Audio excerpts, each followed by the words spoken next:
1, 2, 3, 4.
Bonjour à tous et bienvenue à cette nouvelle émission de Sur la scène sur les ondes de TV Cogeco. Aujourd'hui, nous recevrons en performance le groupe Ringard ainsi qu'un auteur d'un thriller psychologique, Dominique Tremblay. Et nous commençons cette émission avec aussi une auteure, Madame Mylène Jonca. Bonjour Mylène. Allô. Merci d'être avec nous. Bien, ça me fait plaisir. Donc Mylène, c'est un projet assez particulier dans votre cas puisque ça allie la photographie. Oui, bien, au départ, c'est parti de la photographie. Après mes enfants, moi, j'ai fait un revirement de carrière. Oui. Et je me suis mis à prendre des photos. Puis l'écriture est venue avec les photos. Je me suis mis à écrire des histoires avec mes enfants. Oui, avec mes enfants qui font les personnages. Oui. Puis l'idée m'est venue de partir ma propre maison d'édition. Oui, c'est ça. Vous avez fondé votre maison d'édition. Exactement. Rien de moins, quand même. Oui, j'ai dit, je fais le montage, je fais la reliure. Oui. Fait que mes enfants sont dans les livres. Mais là, les gens, ils peuvent me commander les livres à travers mon site Internet. Oui. Ils peuvent m'envoyer leurs propres photos. Je laisse la place aux gens à la créativité de... Donc, je comprends bien, il y a des thèmes dans vos livres. Oui. Donc, thèmes sur les animaux, sur l'amitié, c'est ça? Donc, le J'ai écrit deux livres. Oui. J'ai écrit La petite demoiselle dans les jardins féeriques, qui porte un peu un message sur l'importance de la nature. Et l'autre, que lui, j'ai adapté pour un garçon ou une fille. Oui. Et l'autre livre, les Amis de la forêt enchantée, c'est sur l'amitié. Ils se promènent dans une forêt. C'est tout ça se passe à Saint-Adolphe. C'est des photos que j'ai prises. Tous les livres sont illustrés avec mes photos. Alors, c'est deux messages que... Puis c'est le but de ma maison d'édition, c'est de porter des messages, des valeurs importantes à transmettre aux enfants. Oui, oui, tout à fait. Et ce qui est super agréable pour l'enfant, c'est que c'est un peu le héros de l'histoire. Le héros, puis à travers le livre, il y a sa famille. Tous les personnages, ça va à peu près on peut rajouter 2 personnages qui vont suivre l'enfant. Oui. Puis ça peut être les grands-parents, ça peut être les parents, les cousins, les frères et sœurs qui sont plus vieux, parce que les livres sont plus de 3 ans à 8 ans. Fait que c'est sûr que je peux pas... Le message n'est pas pour les... Parce que le livre, en fait, l'histoire ne change pas. C'est vraiment les photos qui changent. Donc, le personnage change, mais l'histoire reste la même. Exactement. Donc, c'est vraiment des souvenirs impérissables pour les enfants. C'est à vie. Oui, tout à fait. Oui. Puis vous me disiez tout à l'heure que vous aimeriez ça, proposer votre projet dans les CPE. Oui, bien, tous les livres, je les ai adaptés pour les services de garde. Oui. Surtout le livre Les Amis de la forêt enchantée. J'ai mis comme les 8 enfants, parce que souvent en CPE, il y a 8 enfants. Oui. Il y a les éducatrices, fait qu'ils se retrouvent toutes dans le livre. Et l'autre livre, j'ai adapté pour les milieux familiales, parce que souvent, c'est 5 à 6 enfants. Oui, tout à fait. Fait que les 2 livres sont... c'est un endroit que j'aimerais ça percer aussi. Est-ce que vous avez commencé à cogner aux portes? Êtes-vous allé voir un peu? Mon lancement s'est fait au mois d'août, à l'Ange Vagabond. Fait que c'était mes livres que j'inaugurais avec mon site Internet. Fait que là, je suis rendue à vraiment me faire connaître au niveau, c'est vraiment un travail du public. Artisanal Oui. Puis vous me parliez aussi, je regarde votre bracelet, là, ça me fait penser. Oui. Vous avez aussi, en plus des livres, vous avez bracelet et bijoux. Bien, c'est ça. Ce que j'ai fait dans mon lancement au mois d'août, j'avais pas mes livres qui sont sur numérique. Oui. Alors, j'ai décidé de faire des bijoux. Moi, je faisais aussi des bijoux artisanaux. Fait que là, j'ai mon bijou avec la clé USB. Puis le livre se retrouve personnalisé dessus, qui peuvent regarder sur les nouvelles télé intelligentes ou sur les ordinateurs, les PC. C'est vraiment intéressant. Fait qu'il se transforme. C'est vraiment un bracelet ou un collier. C'est OK. fait pour les garçons ou les filles. J'ai 2 modèles. Donc là, on peut envoyer nos photos, mais aussi on peut se faire prendre en photo par vous. Oui, j'ai décidé d'aller vraiment vers le public Oui. aussi. J'ai trouvé un local aux lézards locaux. Oui, à Val-David, oui, dans le je village vais être de là Val-David. tous le mois de novembre et le mois de décembre, jusqu'au 13 décembre, tous les dimanches de 11h à 17h. C'est une séance qui va coûter 20 Je prends toute la famille en photo. Puis après ça, bien, c'est un livre que vous avez... Et le coût du livre, donc si on se fait prendre en photo, on commande le livre, ça ressemble à quoi? Les prix varient entre Oui. 25 et 40 rigides ou Pas souples. cher quand même. pour Non, c'est ça exactement. article unique, C'est ouais. quelque chose. Puis en même temps, bien, les livres peuvent être mis aussi sur des crayons, clés USB. J'ai tout mis ça pour que les parents, les grands-parents ou les parents puissent avoir le souvenir. Ah, c'est vraiment un beau projet. Oui, c'est un Vraiment. projet que je développe. Ça Ouais. va être. Ouais. Je veux le mettre gros. Je veux faire des ateliers. Pourquoi pas? Oui, Ben je vais oui. aller dans les écoles donner Oui. des ateliers. Oui. Mais ça, c'est un petit peu plus dans le futur. Mais Oui, à développer, oui, donc. oui, étape par étape. Donc là, si on veut avoir des informations, si on veut se procurer le livre, si on veut aller voir les photos, envoyer des photos, le site Internet, c'est C'est les éditions Mika. .com. .com. www, Oui, c'est ça. exactement. Les éditions Mika. Parfait. MYCAS. Donc, de toute façon, .com. ça va être annoncé à l'émission. Merci Super. beaucoup, Ben, c'est Mylène, moi qui te de votre remercie. visite. C'était vraiment intéressant. Je te souhaite bonne Super. chance dans votre beau projet. Merci beaucoup. Merci. Donc, restez avec nous parce qu'après la pause, on reçoit Ringard en performance. Restez là.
Dimanche soir, le téléphone a sonné. Hey man, what's up? Qu'est-ce que tu fais? On m'emmène, je te jure, ça va. Hey, t'es belle. C'est pas plus voleur, puis avec moi, on a du bonheur.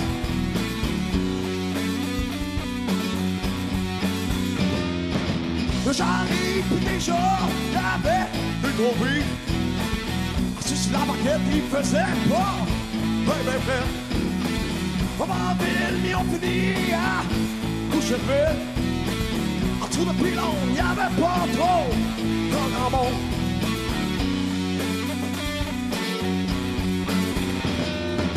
On va t'appeler de pas d'honneur. Tu portes malheur, pas du bonheur. De toute parole, pas du voleur, pas de bailleur. On va t'appeler de pas d'honneur. Tu portes malheur, pas du bonheur. De toute parole, pas du voleur, pas de bailleur. Hey!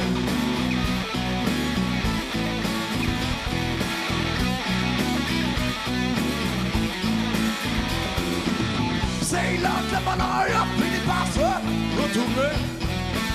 En disant que ça paye et pas encore rentré. Hey man, j'ai point de scène, veux-tu mon brevet? Ah oui, donc, un petit bain, je te jure, je t'en mets le bain! Fais t'appeler de pardonneur, pas malheur, pas du bonheur. T'as pas de parole, pas du voleur, c'est ailleurs. Fais t'appeler de pardonneur, pas malheur, pas du bonheur. T'as pas de parole, pas du voleur, c'est ailleurs. Hey!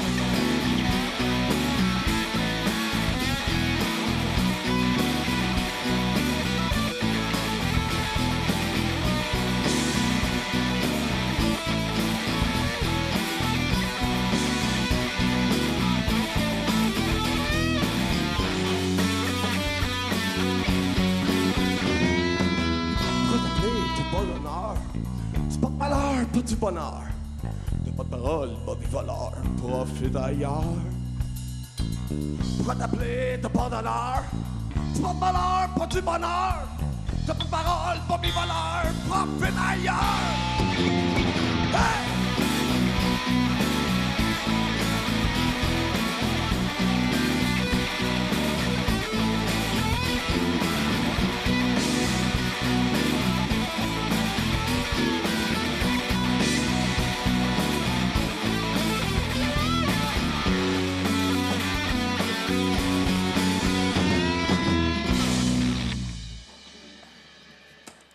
Restez avec nous après la pause en entrevue. Ringard.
De retour après cette solide performance du groupe Ringard et j'ai la chance de m'entretenir avec Pat, le chanteur du groupe. Pat, bienvenue sur la scène. Enchanté. Salut. Pat, Ringard, ça fait combien de temps que ça existe? La mouture actuelle est active depuis au moins 1 an, Ouais. novembre dernier. Ouais. Puis les choses ne font qu'évoluer. On a commencé à faire les shows avec nos membres actuels depuis la fin janvier, début février. Puis on a eu des belles chances comme le Festival La Rouge, faire la première partie de Caïn de Lisa Leblanc. Oui, quand même, c'est pas rien. De Morgan, entre autres, aussi. Oui, OK. Puis là, vous écrivez, vous êtes 4 dans la... Ah, Oui. Il n'y en a pas de caché quelque part. Pour Vous moi, êtes je suis 4. chanteur, guitariste rythmique. Ouais. Il y a Fab à la guitare solo, Phil à la basse Oui. et Carl à la gestion et au drum. À la gestion, quand Ouais. même. OK, Ouais. c'est lui la tête en arrière de ça. Ouais. Et qu'est-ce qui écrit les paroles? Comment vous fonctionnez pour créer les chansons? Pour les paroles, c'est moi. Ouais. Je compose ça pas mal chez nous à Longueuil parce que moi, je suis pas de Val-David. On le dira pas. Oh non, faut pas le Je fais dire. des blagues. Mais je suis assez fou de faire de la route pour venir jouer avec le faire. ces joyeux comparses-là. Ouais. Mais c'est ça, la plupart des textes, je les écris chez nous. J'ai une idée approximative de qu'est-ce que je leur emmène. Ouais. J'emmène ça au band, puis s'ils adorent, ben, on continue vers la lancée, puis on évolue ça, le son Donc, de vous musique. n'aimez pas, là, la musique vient d'un bar, les paroles de l'autre, puis après ça, on met ça ensemble. Ben, la musique, C'est je ça? pars avec un certain croquis, une idée fixe, Ouais. puis on s'occupe des transitions rendues au chalet, en studio. Ouais. Puis c'est ça, on s'occupe vraiment de toutes les transitions. Phil s'occupe vraiment très bien des arrangements. Ouais. Fab aussi apporte des idées géniales. Carl tient très bien le drum. Ouais. C'est C'est ça. important, hein, le Ouais. drum. Ben, chacun ouais. a vraiment sa partie Ouais. dans le band à s'occuper, puis chacun l'a fait très bien aussi. Puis là, vous avez gagné une bourse, c'est ça? Oui, une subvention de 25 heures, mais une Super. subvention privée en lien avec le studio Jupiter à Saint-Jérôme. Oui. C'est ça, Michel Leduc, entre autres. Puis on a rentré 4 chansons en 25 heures de production.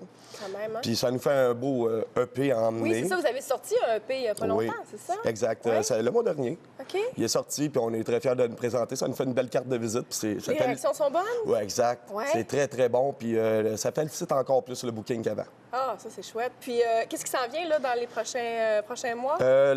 Déjà, la semaine prochaine, excusez, le 15. Oui, le 15 novembre. Le 15 novembre, Oui. au Cerbère à Saint-Jérôme, nous faisons la finale de rock à la douzaine. OK. Et, on est dans les 4 derniers bands, puis on espère faire bonne figure. On vous le souhaite. Et à la fin, à la fin novembre, à Montréal, Gamic, en lien avec la boîte de musique. Ouais. C'est à la fin novembre, c'est comme un gros showcase avec 100 bands. Fait que, on va être tous dans ce melting pot-là, puis on va avoir bien du plaisir. Puis, tous les bands, c'est dans la même catégorie, dans le rock alternatif? Oui, ou- mais la Gamic, ça fait vraiment, comment je pourrais dire, une belle publicité au niveau Ouais. du rock émergent au Québec, surtout Ouais. alternatif. OK.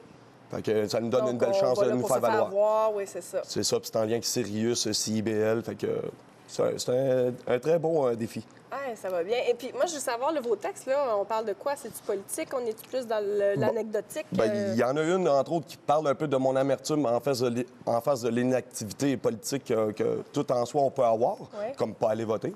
Mais comme les deux chansons qu'on a entendues, Cruel, c'est plus une facette que tout le monde peut avoir, mi-ange, mi-démon. Une facette cruelle. Puis moi, je l'ai traduit par l'infidélité. C'est OK. assez cruel selon moi. Ouais. Moins de violence, mais ça fait mal quand Ah même. Et pour Bobby Voleur, c'est une histoire qui m'est arrivée un peu personnelle. Et d'ailleurs, Bobby, j'attends toujours ton 20 $. Bobby, paye, Pat. Ah ouais, on va enlever peut-être la chanson. Ben, elle est tellement bonne. Alors, donc, je vous souhaite tout plein d'avancées dans vos projets, plein de réussites, vraiment. Merci d'être venu sur la scène. Ben, merci C'est un beaucoup. plaisir de vous recevoir. Pareillement. Au Salut, revoir. Pat. Donc, restez là parce qu'après la pause, nous recevons l'auteur de thriller psychologique, M. Dominique Tremblay. Restez là.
De retour maintenant avec un auteur, M. Dominique Tremblay, qui vient nous parler de son premier livre, en fait, qui s'intitule Le baiser de Sade. M. Tremblay, bonjour. Bonjour. Bonjour, très contente de vous avoir ici avec nous. Merci. Donc, votre premier livre, Premier roman, Ouais. un thriller psychologique. oui, ça a été un accouchement difficile?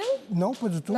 Non? Ça a été long, mais pas Oui. nécessairement difficile. Oui. C'est un projet que j'avais depuis longtemps dans la tête, d'écrire au sujet des troubles de personnalité. Je m'excuse de vous interrompre, mais on doit mentionner que vous êtes psychologue de profession. D'abord, oui. Oui, et vous avez orienté un peu votre pratique avec des patients qui avaient des pathologies du même genre? Ou... Bien, pas aussi grave que ça, Ouais. parce que le livre, quand même, c'est une fiction. Oui. Alors, les personnages ont été comme inventés, mais toute la trame historique, toute la trame, toutes les données biographiques, oui. toutes les données psychologiques sont très, très, très proches de la réalité. C'était d'ailleurs ça. Quand je pratiquais, je me disais souvent, quand on entend parler des troubles graves de personnalité, quand on entend parler des troubles psychopathiques ou des troubles narcissiques, on a beaucoup d'idées préconçues, beaucoup de préjugés, et finalement, l'image qu'on en a est pas très fidèle à la réalité quand on pratique. Moi, dans ma pratique, j'ai pas eu que ça comme patient, mais parmi ces patients-là, il y a des gens qui ont énormément progressé, qui ont énormément évolué, puis qui n'étaient pas des monstres, qui n'étaient pas terrifiants. Mais ça peut aller jusque-là. Alors, l'idée d'écrire le roman, c'est qu'à un moment donné, dans ma pratique, c'est devenu impossible de pratiquer à cause d'un accident de la route en 2004. Et donc, dans la situation où j'étais, j'avais envie d'écrire, et là, c'était l'occasion. J'avais du temps pour écrire. Et là, bien, écrire sur quoi? La psycho. Quelque chose qu'on écrire connaît, sur la psychopathologie. Alors, l'occasion était belle. Je me suis mis à l'écriture progressivement et en faisant de la recherche. Puis, l'idée de serial killer, profilage psychologique, enquête criminelle, ça s'est imposé parce que ça avait toujours été un intérêt.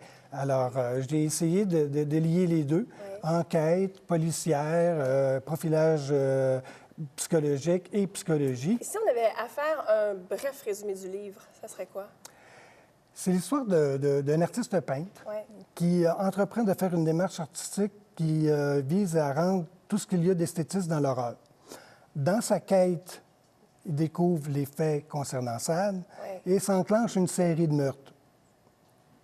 Il y a une enquête policière et on découvre finalement, lui s'imagine que ce qu'il cherche, l'objet qui concerne Sade, est la cause de ces meurtres-là. Alors lui aussi entreprend son enquête en même temps que l'enquête policière. Ça, c'est à peu près le résumé du tome 1. Il y a au moins deux meurtres deux meurtres rituels dans le tome 1 et on en a deux autres dans le tome 2. Il y a quand même une conclusion dans le tome 1 qui nous amène aussi au tome 2. Je veux dire, est-ce que les lecteurs vont rester sur leur fin à la fin? Oui, ils vont rester sur leur fin. Mais c'est une belle fin. C'est une fin intense, c'est une fin enlevante, c'est une fin qui annonce qu'il y a un tome 2 encore plus terrifiant. Ce qui est intéressant là-dedans, c'est que c'est pas un homme. Le héros, c'est une héroïne, en fait, c'est une femme. On peut vendre on peut vendre le punch parce qu'en réalité, ça apparaît très tôt dans le livre. On prend conscience assez rapidement que le personnage central qui fonctionne d'une façon morbide, que sa pathologie l'amène à des comportements destructeurs, c'est une femme. C'est quoi un comportement morbide? Un destructeur. Destructeur. Oui. Avec des fantasmes de contrôle, de possession de son environnement, et jusqu'à un fantasme qui est le fantasme de meurtre.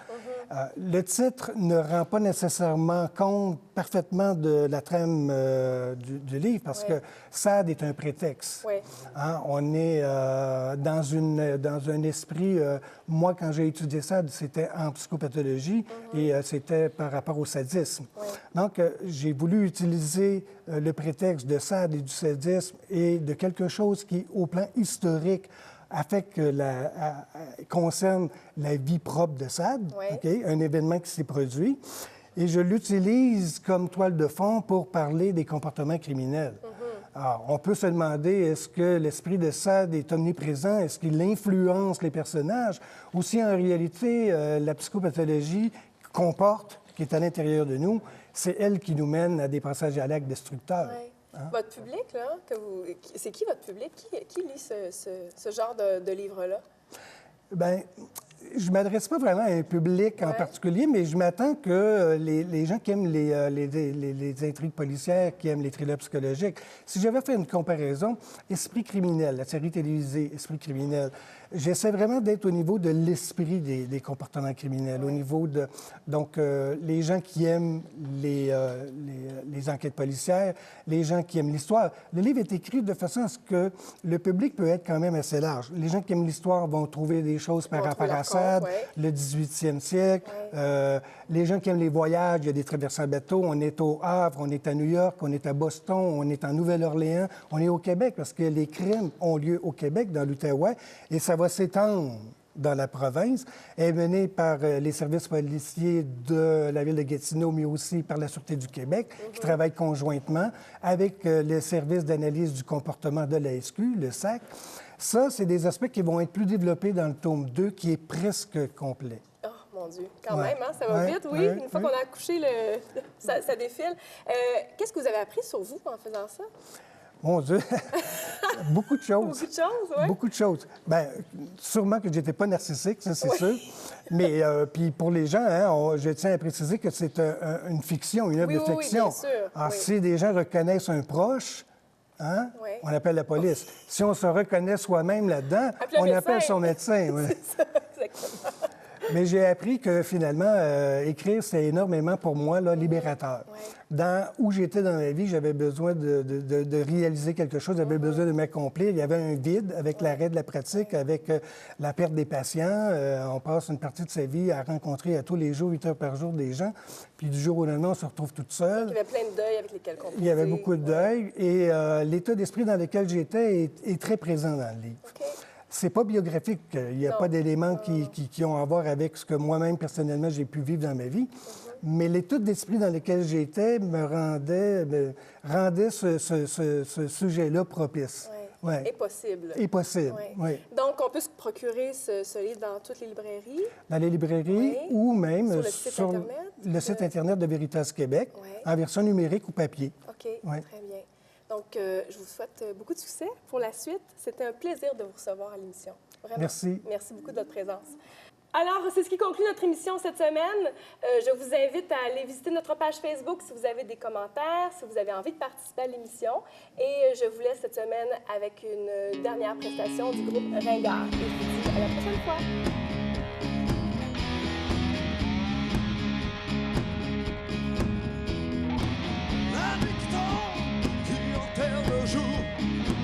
Nous sommes lassés, nous sommes en amour. Je te murmure à ton oreille les choses crues du t'éveilles. Je suis cruel.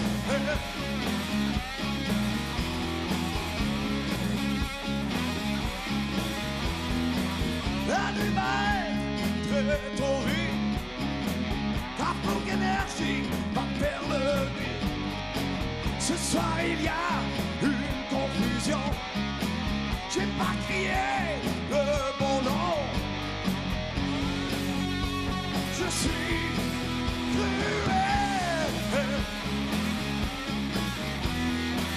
Quand je suis avec elle, je ne suis pas fidèle. Quand je suis plus avec elle, je deviens trop cruel. Je suis cruel. Cruel.